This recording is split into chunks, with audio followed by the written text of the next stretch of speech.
双语教育这个话题。To the power of I plus 1 equals 0. Find solutions to live peacefully and when we read to our children, it also provides It's very important our kids to learn to assess risk. Building on the success of last year's parent webinar series, we're excited to commence this year's program with a range of very current and pertinent topics.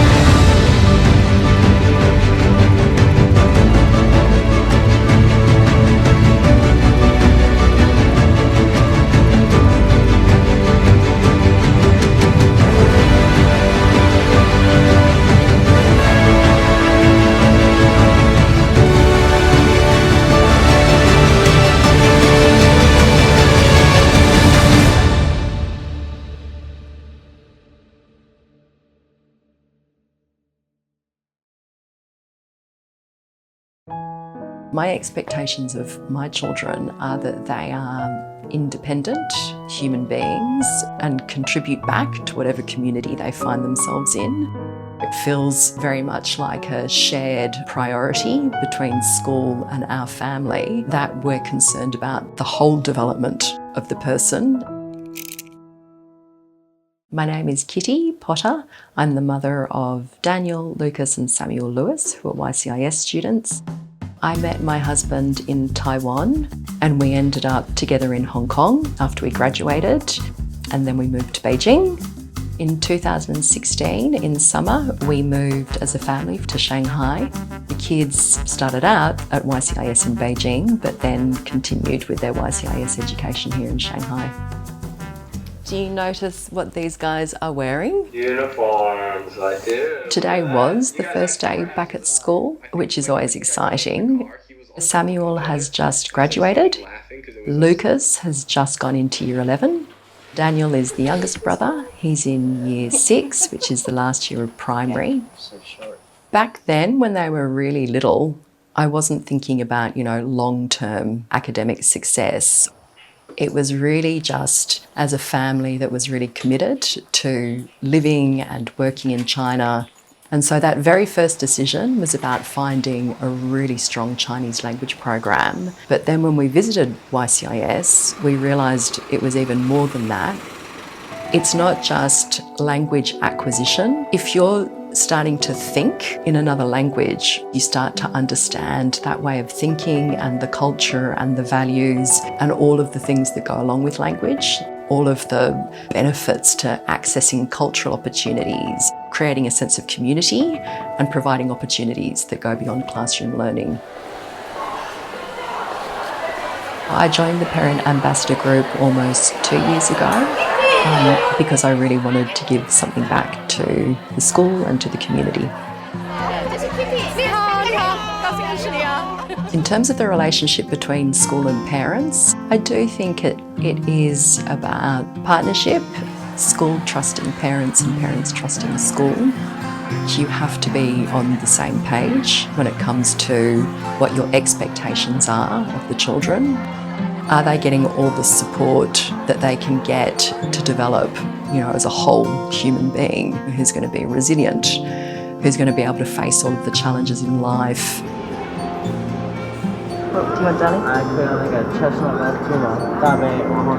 My hope is that each of them finds something to do with their lives that they're really passionate about.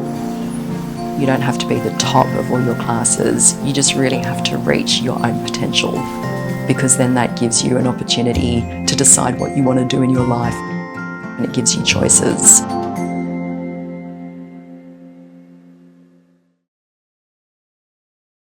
Good evening, parents, staff, and friends of the UCHEM and UWA schools. Welcome to the 6th episode of our Parents Webinar Series 2 this school year. The presentation will be broadcasted on PolyV and in both English and in Chinese. WeChat users can also watch the English broadcast with Chinese subtitles on our YCYW official WeChat channel. This evening's topic is attachment and education. My name is Hovind, currently working as the Institutional Advancement Officer of YCIS Hong Kong, but I am also an alumni of YCIS Beijing. I will be your host for this webinar. We are delighted to welcome the presenter, Ms. Jenny Dean, all the way from Australia. present on this topic online this evening. Jenny is a specialist in safety, protection, and safeguarding across a diverse range of sectors, including but not limited to education. Join this webinar to gain greater understanding and awareness of attachment and how this enhances or harms your child's academic performance. As usual, we will have a Q&A session towards the end of the presentation, so feel free to leave any questions that you might have, and Jenny will answer them after the presentation. We will also try to reply to your questions in the chat room as best as we can. It is time now to hear from our presenter, Ms. Jenny D.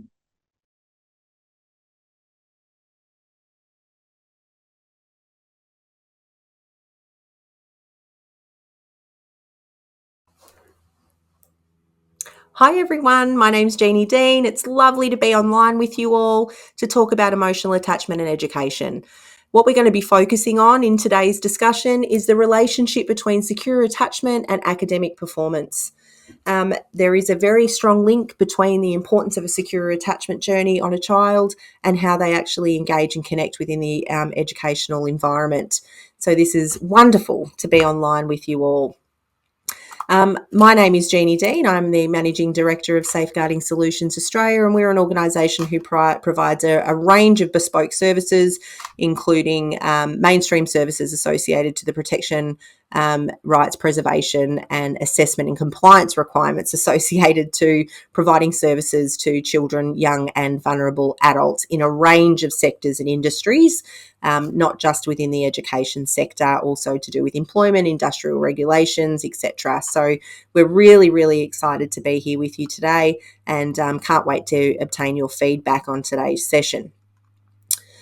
What we are going to be talking to you about today is obviously an attachment in the context of education, but we're going to break it down into 4 parts. So the unintended impacts of success. What we know is that when we're working with children and young people who come from affluent or highly successful families, that often that success comes at a cost, and that cost is generally time and emotional availability and investment.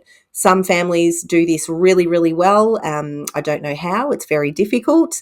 I have 2 children of my own. I have an incredibly busy career, but what my kids have taught me is the importance of is being present and available to them in order for them to be able to create their own version of success. We're going to talk about attachment theory and different styles of attachment, and what we're obviously all aiming for is for our kids to have a secure attachment with us.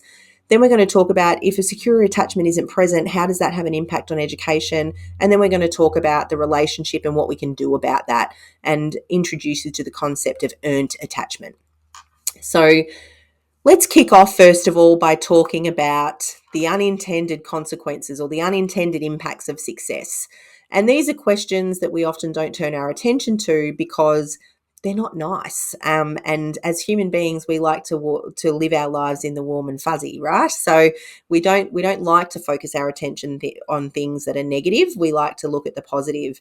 And so when we think about success, we think about high-paying roles. We think about leadership. We think about influence. We think about notoriety. We think about being a celebrity. We think about having enough money to be able to provide our kids every opportunity that we may or may not have been able to have access to as a child. We want a nice house. We have a nice car. Our kids have access to the greatest extracurricular activities that is known to man.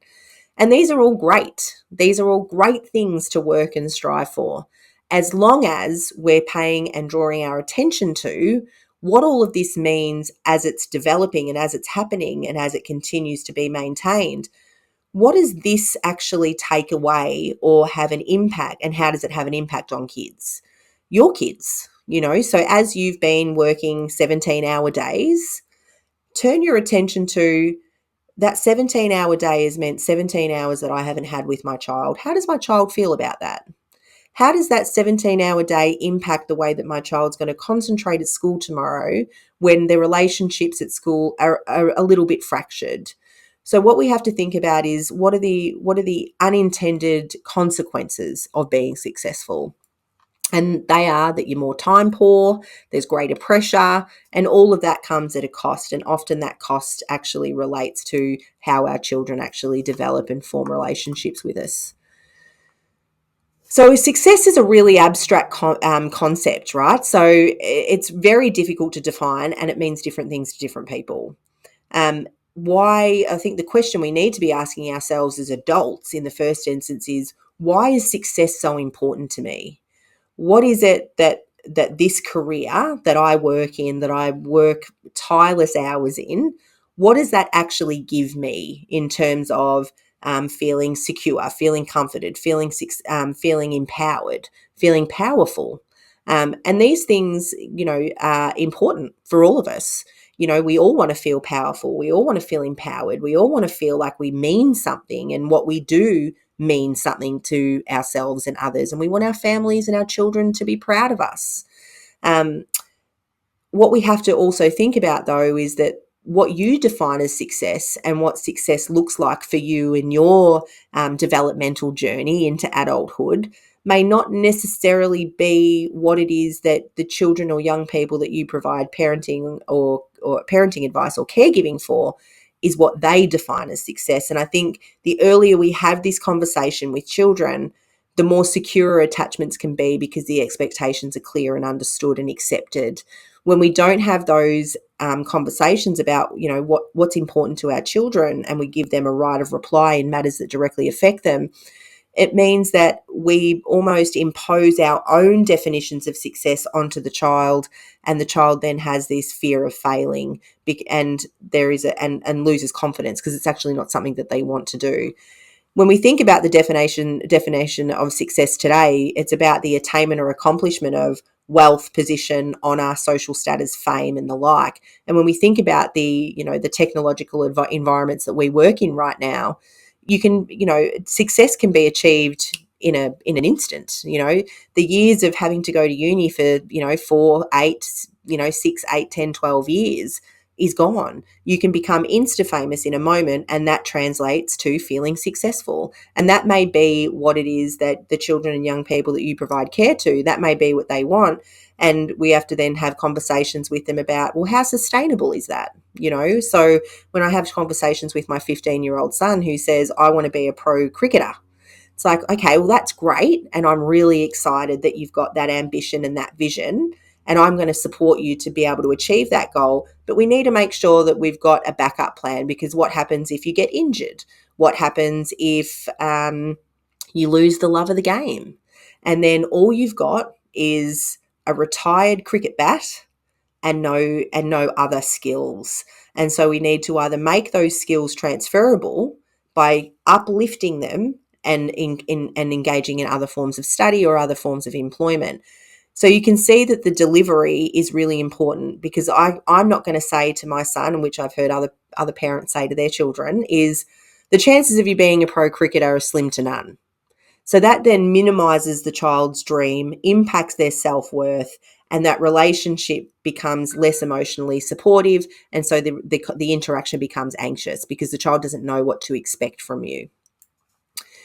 So what we want to do is set the scene a little by showing you a video that's delivered through the voice of a child around what some of these attachment presentations can look like and how they can play out in the voice of the child. So what I'm going to do is turn that video on. While you're watching this, I want you to think about your own children and whether or not any of this relates to you with them and what you see in them. I want you to think about your own childhood, and did you ever feel this way? And if you did, what did you do about it? Or could you do anything about it? And when you did try to do something about it, if you did, were you listened to? So I just want you to think about that. And if you've got a notepad and pen handy, maybe just jot down a few points and keep that front of mind for reflection later on. You probably think you know me. I'm the loud one, the quiet one, the one who doesn't listen. The one with the short attention span. The one at the back who never makes a contribution. The one with no boundaries. The one with no friends. The one who's too helpful. The one who flies off the handle. The one who is always showing off. The one who can't help lying. The one with the temper. The one with the issues. The needy one, the angry one, the stupid one. But you don't know me at all. That's just what you see on the outside. That's not me. I'm inside. And no one sees inside. Because inside, I'm hurting.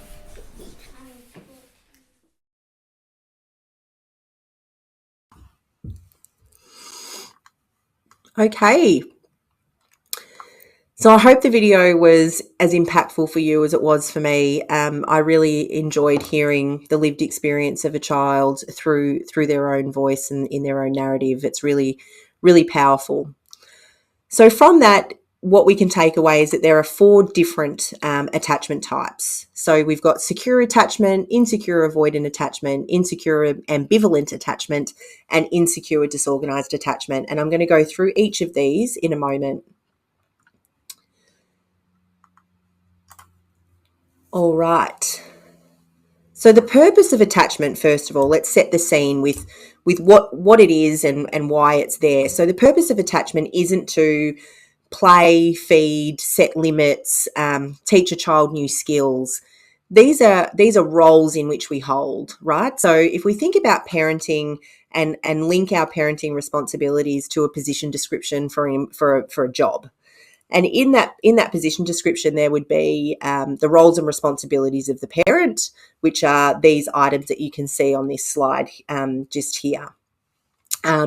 So, the role would be to play and entertain children, to feed the child as and when is required, to set limits for the child associated to safe systems of work. So I'm translating this into a position description, participate in professional development opportunities, right? So if we translate the role of a parent into a PD, that's what the role and responsibility section would look like.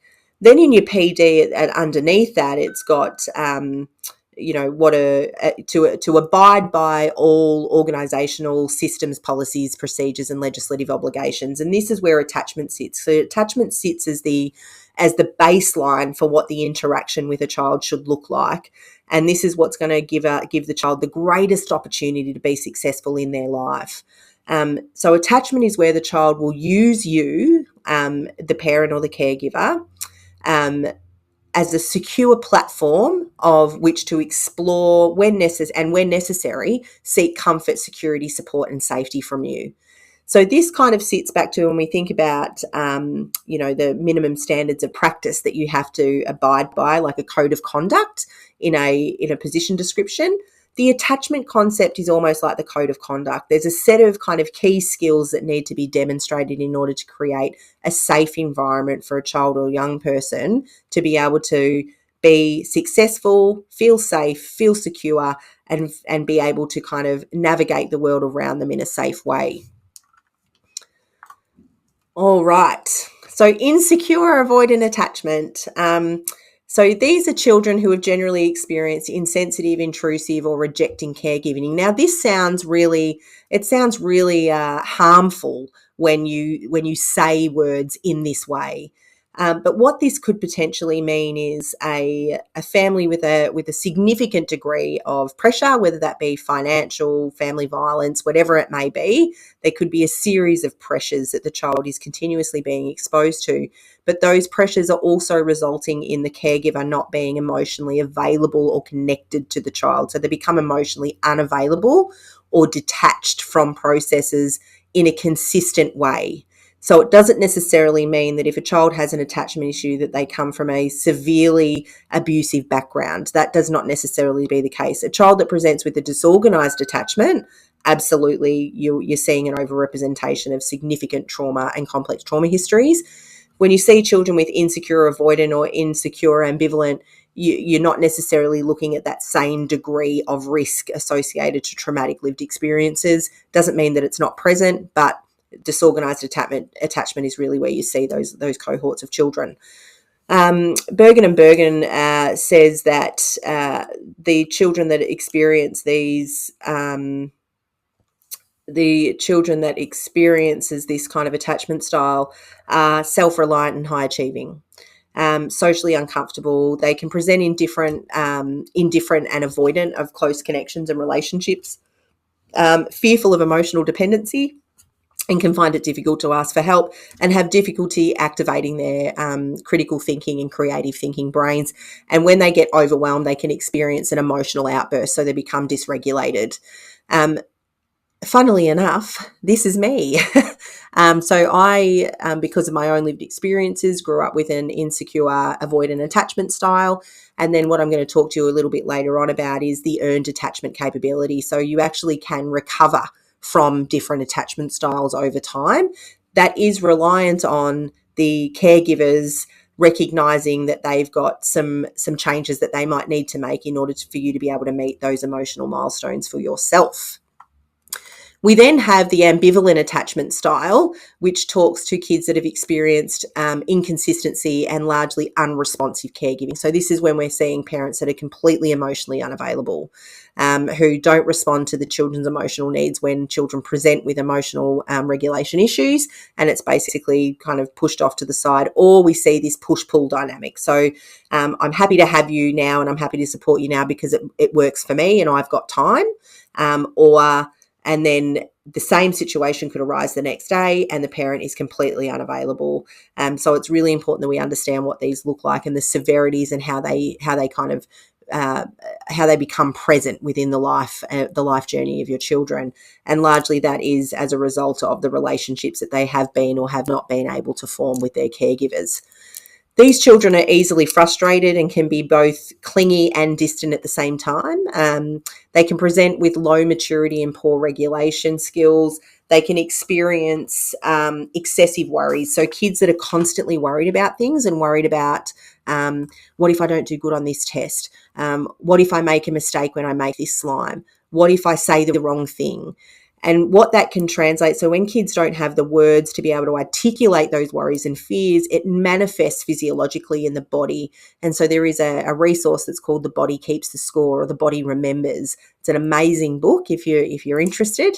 And it basically talks about how the body manifests pain, worry, and trauma, and basically tries to send the message in a physiological context. So kids that complain a lot of tummy aches is referred to as what's called an abdominal migraine, and it's basically a trauma response that they're unable to articulate, and so the body manifests it in a pain response. These kids fear loss and abandonment. They can demonstrate attention-seeking behaviours. So when we think about attention-seeking behaviours, kids that take food and hide food and eat lots of chocolate all at one time. We're nearly at the Easter period. So when we see kids that are taking it. Now, sometimes this can be age appropriate, but when we're thinking about young children who are demonstrating these behaviours, what we're thinking about is what is it giving to them? So think about when you eat a really delicious dessert and what happens inside your body when that dessert's really delicious and you salivate and it feels really good and you feel relaxed and you feel peaceful.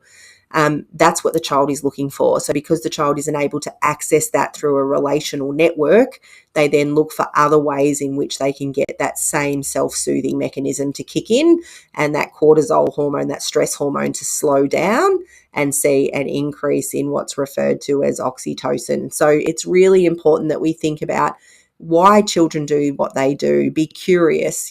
Kids don't do the wrong thing for the sake of doing the wrong thing. They might be doing things that you perceive to be wrong as a means to self-regulate and self-soothe.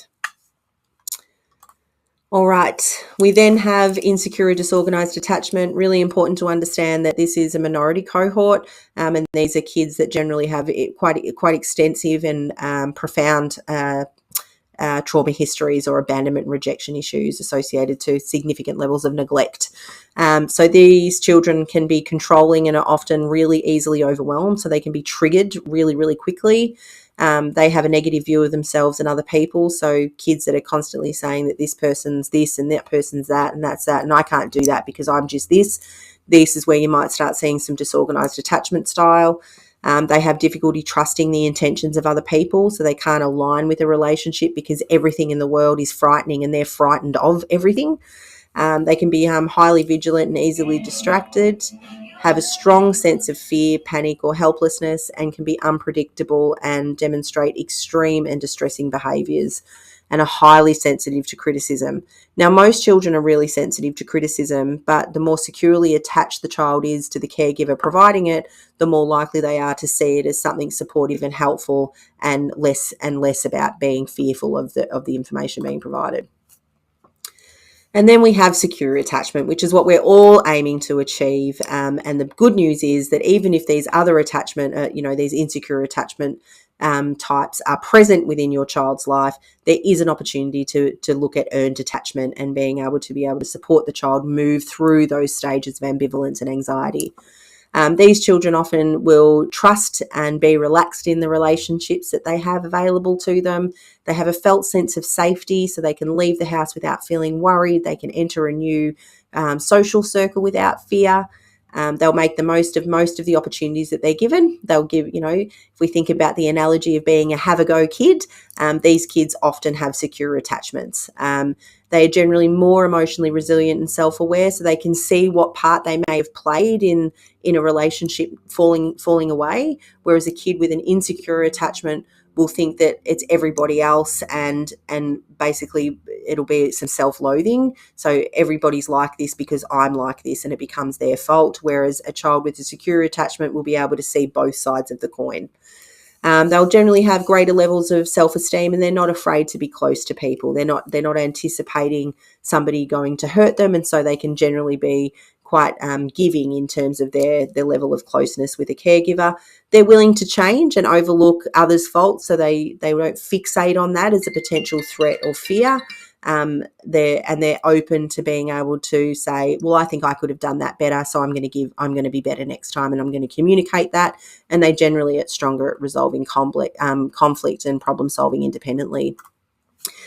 This is just a very short research study that was done. I think it was about 135 children and caregivers that participated in this study. And the priority of the study was to look at the prevalence of attachment in middle childhood, and in the context of a general population. And you can see that the results are really variable, right? So they're really diverse. And the reason why this is attachment patterns have long-term significance on the socio-emotional development of a child, and remembering that as those patterns of developments occur over time, there's more and more influences relationally that allow us to gain different levels of perspective, which supports earned attachment. So for me as a child, I was definitely in the insecure or avoidant category, and I'm probably now moving between that insecure, avoidant and secure. And that's where you can see the data is, 36.6 to 75.6 and 6.7 to 36.8, where you're seeing these higher scales of prevalence associated to a particular attachment style. You might be seeing a crossover between a secure attachment and an insecure attachment. So we can actually get better and feel safer in our relationships as we grow older, which is great, and it's wonderful when it works really well. So how does attachment impact educational outcome? Well, research is saying that, and this is still an area of research that's still very much in its infancy. However, what studies are saying at the moment is that the linkages between secure attachment and academic performance is definitely a factor that needs to be considered, and it plays, secure attachment plays an important role in a child feeling as though they can participate openly and actively within their educational context, and it improves their overall academic achievement, which is wonderful. But what we need to do now is look retrospectively at the children and young people within educational facilities or extracurricular activities and think about, well, what do we need to be doing more of, less of, or upskilling so that we can provide extra levels of support to help earned attachment for those children that have an avoidant or insecure attachment style. What could we be doing more of? And I think that this research is really going to go a long way to supporting the education and awareness of parents, caregivers, education facilities, extracurricular providers, a whole range of things. So it's really exciting. It's a really exciting time. So adolescent attachment in this research did influence academic performance. High performance was exhibited among secure attachment groups compared to their insecure counterparts, and adolescents from affluent families used avoidant insecure attachment styles as a strategy to manage stressful situations in their academic life. What this tells us is that when we've got an affluent dynamic, so, a lot of attachment is assessed looking at a lower socioeconomic profile. What we have paid attention to is, okay, well, that's great, and that's great research and theory to have. But what does it mean for parents who are trying to do their best to give as much as possible to create the greatest opportunities for success, whatever that might mean, for their children? What does that mean in terms of how emotionally available they are to the child whilst they're working for all of this to happen? And we know that success doesn't come easily, right? So we know that it's difficult, and we know that it takes a lot of hours, it takes a lot of study, it takes a lot of research, it takes a lot of manpower. And so if you're the leader of that organisation, or you are the executive within that organisation, all of that pressure goes to you. And that pressure means that something's got to give somewhere. And often what we see is it's the family dynamic that generally gets impacted by success. So when we look at secure attachments, I won't spend too much time on this table because we've kind of gone through each of these layers, but you can really see here the crossover and the intersection between the different attachment styles. And it's like, well, this could be something that's happening in our life every second day. If you see an overrepresentation of a child that kind of moves into a stress response quite quickly, you're probably looking at some kind of attachment issue. If we're seeing a child that constantly is fearful of people not being available or being mean to them or abandoning them or rejecting them, we're probably looking at something in terms of an attachment style. And if we see children that are being impulsive and kind of pushing relationships away, then we again want to be curious and inquiring about, well, why don't you want that relationship? Tell me what's happened to be able to help me understand what your needs are and why these needs why these supports that are around you, you're not wanting to participate in. It doesn't mean that they're being insubordinate or they're being problematic. It just means that they're probably scared of them and they don't know what they're there to do and what might happen in terms of that relationship when it doesn't work well, because the earlier kind of depictions that they've had in their relationships with their parents or caregivers, while their parents or caregivers have been trying to build this amazing successful life to give these kids these amazing opportunities, has disrupted the way that they interpret other relationships in their lives, of which parents then rely on to be able to provide the right supports to their kids, right? So I can even say this as a parent of children when teachers might call and say, Will, which is my son, has been really disruptive in class today. And because I'm so busy in my head, I'm like, this is a classroom issue. As a teacher, I have an expectation that you'll deal with this. But in order for the teacher to be able to deal with this, he needs to understand the relationship that the child has with their familial kind of context, because that's going to determine how hard or how difficult it's going to be for the teacher to form that relationship and the child to trust it. So you can't really have one without the other.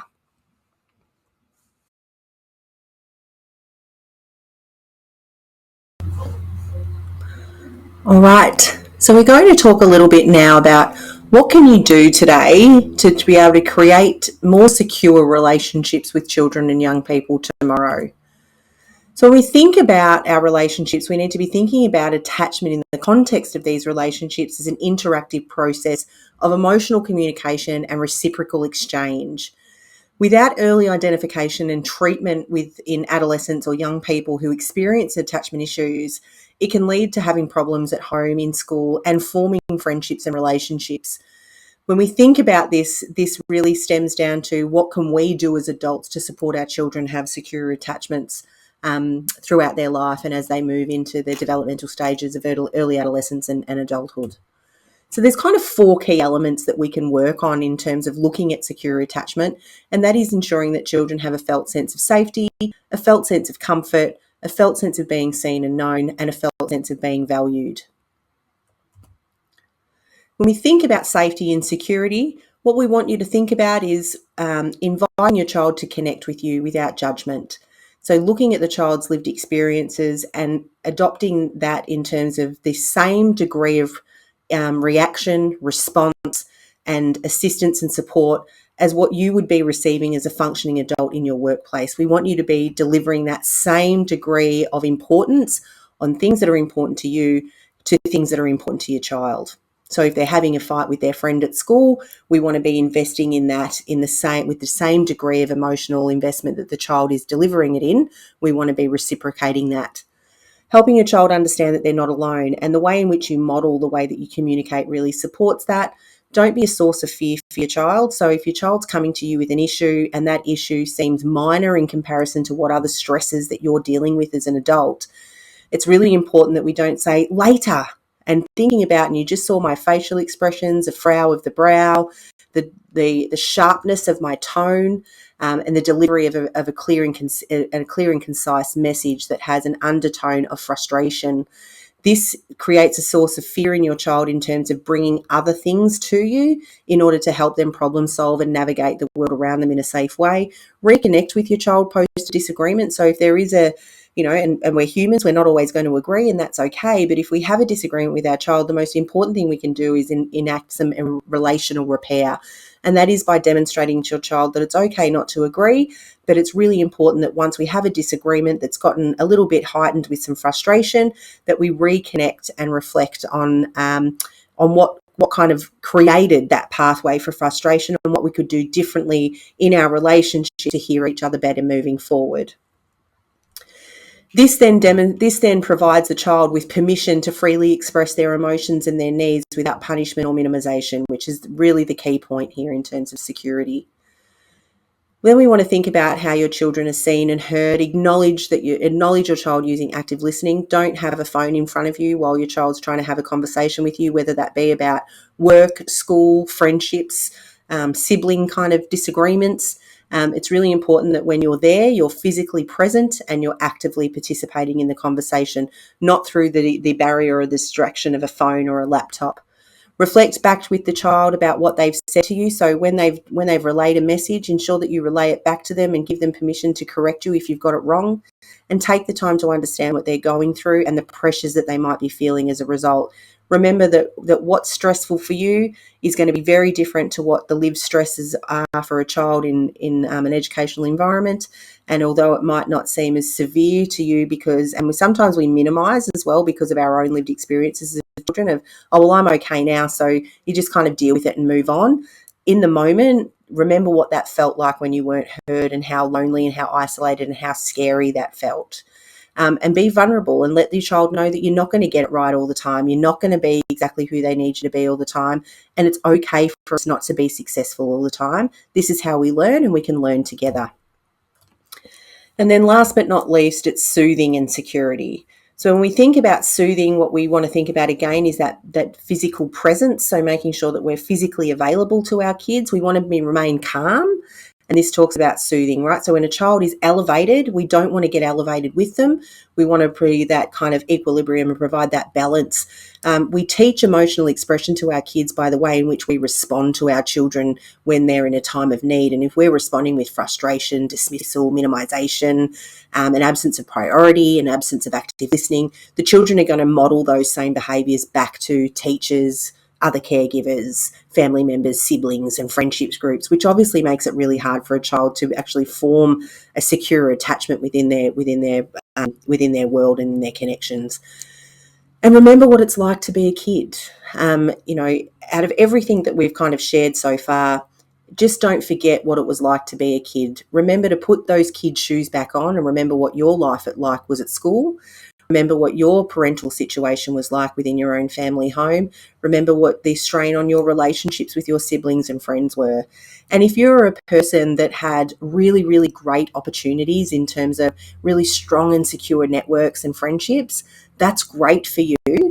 But what I would invite you to think about is, what is it that you were provided that allowed you to feel that way by your parents? And is that something that's translated into the way in which that we parent our children at the moment or caregive for children at the moment?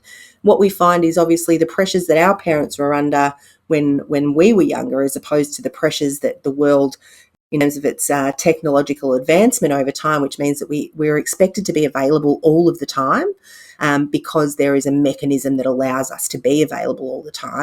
And once that standard's been set, it means that other things have to give. And generally, it's the emotional availability and connection to our family, children, partners, etc., that generally are compromised because of those external stresses associated to being successful in employment. So please have a think about your own lived experiences and what it was like for you, and think about how that translates into the way that you provide care or parent the children in your life.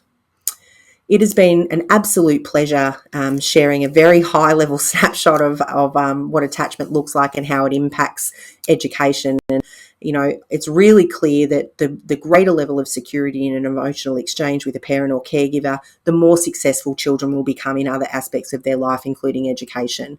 If children have safety and security in the context of their lived experiences within their family networks, including with their parent or caregivers, they have more opportunity to be more open-minded in terms of other opportunities such as education and putting their best foot forward without fear of punishment.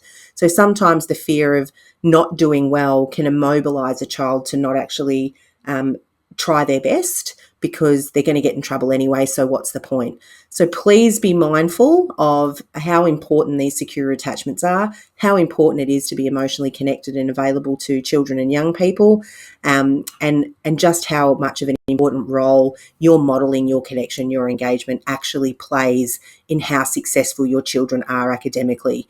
If they're not academically performing, it's not necessarily because they're naughty, bad and sad. It could just mean that there's an emotional need there that's not being met, and the only way for that to be addressed is for the family as a nucleus to actually work together in terms of being able to get those needs met and think about what are the stresses that exist within a family network that potentially are having an impact on these secure connections being formed.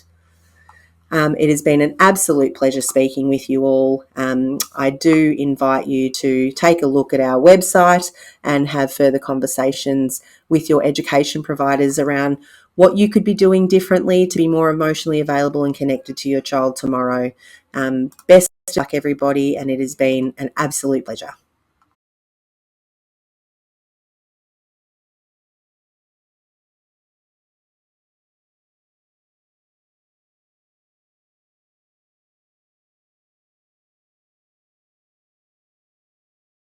We hope you all have enjoyed the presentation today, and we have received many good questions from our audience in the chat room. So now let's put some of them to Jenny and hear about her thoughts. So Jenny, let's have a look at some of the questions received. One of them are, is attachment only a problem if children are struggling at school or socially? No, definitely not.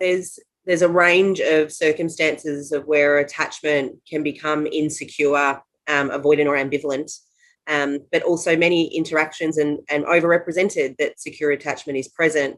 I think it's really important for people to understand that attachment is a really complex emotional bond that develops between a child and their primary caregiver. It plays a critical role in a child's emotional and social development, both of which have a direct impact on obviously your child's academic performance. And attachment difficulties can occur in a range of circumstances and due to a range of different factors.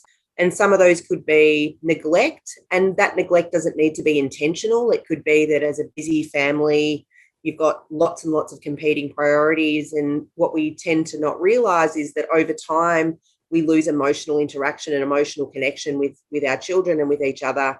Sometimes that can translate into inconsistencies, frequent separations from your children due to priorities with work, and other stresses environmentally like loss of family members, etc. Children who experience these challenges can develop what's referred to as an insecure attachment, which you learnt about today, and this can lead to a range of emotional and behavioural problems within childhood and into adulthood. And it's really important that as parents we understand that attachment difficulties can be addressed with an appropriate intervention like therapy, parenting support programs, other forms of support available via your school wellbeing services. And the earlier these issues are identified and addressed, the better the outcome for your child and for your family more broadly. Thank you, Jenny.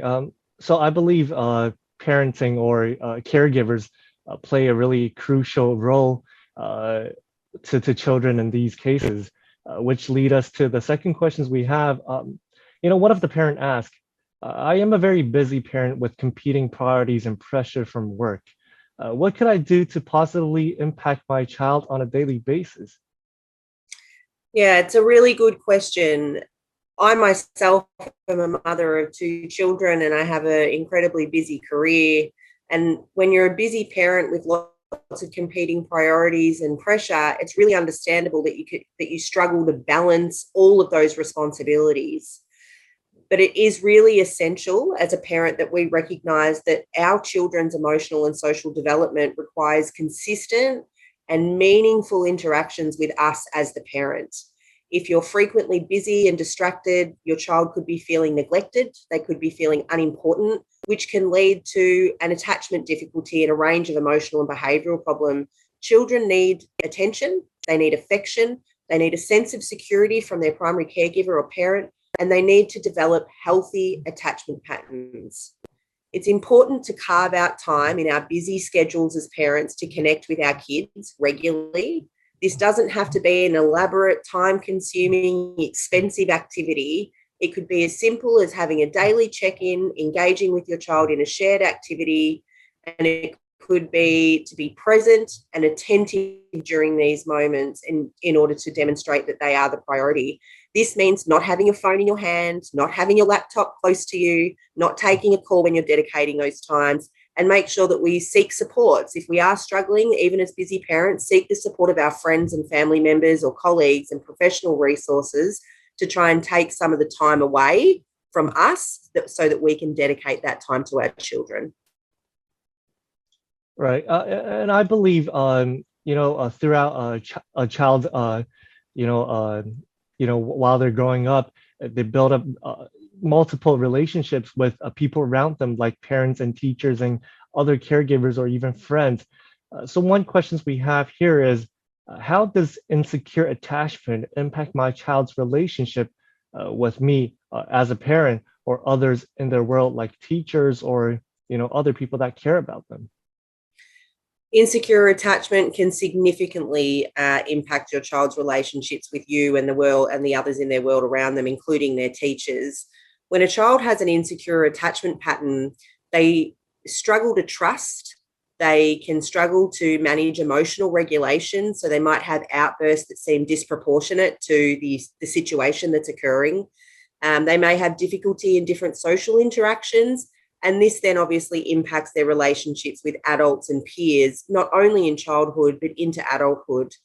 If your child has an insecure attachment to you as the parent, they may be hesitant to seek comfort or support from you when they are upset or distressed.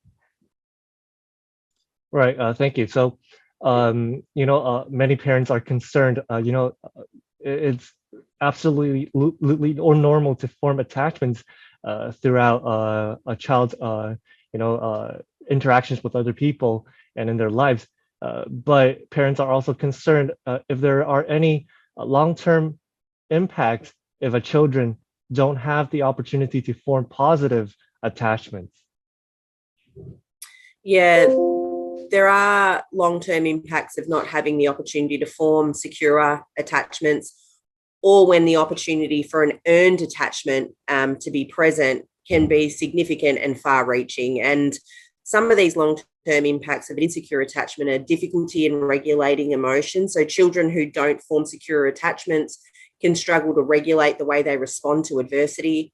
Poor social skills, children with insecure attachments can have difficulty forming healthy and safe relationships, and this can lead to social isolation or interacting with antisocial peers. Behavioural problems, they could be aggressive, impulsive, have features of disobedience. Disobedience can be an indicator of an insecure attachment. Academic struggles are quite significant. So if you've got a child with an insecure attachment pattern, they can have difficulty at school around concentration, comprehension, because they're not able to actively connect with the world around them, which makes it difficult to feel safe within that world. And then it moves into the attachments in adulthood. Adults who don't form a secure attachment pattern as a child can struggle to form a healthy relationship. and more likely to be in relationships that are unhealthy and potentially unsafe. So again, I believe, from my point of view, I believe parents are one of the people that builds a long-term relationship with their child. And now the question is, for parents, how can parents really demonstrate to children that they want to be connected and attached to their children, throughout their daily lives? Yeah, so parents can demonstrate their desire to be connected and attached to their children in multiple ways. Some quick practical solutions for today, however, that can help strengthen the parental and child attachment bond is the use of language. The words we use have such a significant and profound impact on our children's well-being. Using positive language like I love you, I'm proud of you, we're in this together, failure is part of success. You can help your children to feel valued and secure in their relationship with you as the parent. Be present and attentive. Children need attention and affection from their parents to develop a healthy attachment. Taking time to be present and attentive during these interactions, such as meals or playtime. Be present during your family meal. Make sure that you engage in some sense of play with your children as a means to strengthen the security of that bond. Engage in shared activities and make sure that these are activities that not just you choose because it's got an educational component to it and you think it's in your child's best interest. Give your child the freedom of choice to choose what activities they want to do and have you form part of to help get to know them. Physical affection. Intimate co-regulation is a huge part of secure attachment. Physical touch, such as hugs, little snuggles on the couch while you're watching a movie, sharing a toy with one another can really help children feel secure and loved by a parent. And most of all, obviously, we want to be responsive to our children's needs. Responding to your child's emotional and physical needs quickly can help build trust and strengthen attachment. The thing that's important to remember is the repair. As parents, we're busy, we get frustrated, we get tired, we get frustrated with our children not doing what we want them to do. And it's okay for us to not get it right all the time, as long as we repair and we validate what that experience was like for our child. And we shouldn't never be afraid to say sorry. We want to be modeling to our children that it's okay not to get things right all the time. This is also what promotes a secure attachment, because it means we're instilling a sense of safety in the relationship to be vulnerable and not always get things right. Thank you, Jenny. I think that kind of give our parents a brief idea or even an in-depth idea of what they can do to their child, which leads to the last question, last but not least, for our audience sitting here listening to the webinar today, how can we support our own child to develop positive attachment with ourselves and with other people around them? For those on the webinar today, if you're interested in supporting your child to start earning attachment, so when we recognize a child might have some features of insecure attachment, what we want to do is allow them to start earning some security back in those relationships. And there's a few practical solutions that you can try. And remember that all of these will require the time and emotional investment of you as the adult, as the parent or the caregiver. We want to be providing a safe and secure environment for our children. In order for children to feel secure, they need to feel safe and develop healthy attachment patterns. And that means their basic needs are being met: food, shelter, safety. Safety is around psychological safety, not just our physical safety. We want a consistent routine for children to thrive. Children rely on routine for security and to feel safe. Establish consistent routines, particularly around when we get up in the morning, meal times, bedtimes, and daily activities. It's really important that we don't try to replace your role as the parental caregiver with another person. Children need to feel that intimate regulation with a parent or caregiver. Use positive reinforcement like praise and rewards. Try and stay away from punishments and negative consequences. What we want to do is use each of these things as a learning opportunity and use positive reinforcement to create strength. Have positive interactions, and this is where we have to learn how to play again. As adults, we forget how to be a kid. It's really important that we reconnect with that when we have children, because that's how children learn, is through play. And if you're really struggling because of your own lived experiences, and perhaps as an adult you were never taught how to play, and I fell into that category also due to my own lived experiences, I wasn't taught how to play, and so I had to learn, and I sought professional support in order to do that. If you're struggling to establish a healthy attachment with your child, seek professional support, whether that be from your own private psychologist or a counsellor at school that can support you in understanding attachment and what you could be doing better. It's important to remember that building healthy attachment patterns takes time. It's not something that's going to happen overnight, but by providing a safe, secure environment, building consistent routines, using positive reinforcement with appropriate strength-based, empowering-based language, showing empathy and being responsive to your child's needs, you can support you and your child to start earning attachment now. You don't have to wait until something goes wrong. This is something that as parents we should be doing all the time, not just because we see a problem. All right. Thank you, Jenny, for those very wonderful, informative answers. I believe our parents and now, or our audience for today's webinar, they have a better understanding of what positive, attachments are, and how to build up and build up that kind of regular habits throughout their daily lives with their child. So thanks again, Jenny, for the wonderful presentation and the answers to the questions. My pleasure. Thank you for having me. It's been a pleasure. Thank you very much for all your questions and comments in the chat room. That's all we have for this evening. If you still have questions about how to provide relational support to children and young people when they need it most, you can reach out to counselors and leaders in your child's school. We have prepared some key takeaways from tonight's webinar, which we have posted in the chat room. These will also be sent out to parents by your school. Please also note that from tomorrow and for the next 2 weeks, you will be able to replay tonight's webinar in PolyV using the same QR code and link that you've used this evening. A special thank you to Ms. Jenny Dean again, our presenter in Australia, for her informative presentation and for answering the questions from our community members this evening. It certainly was a very useful topic.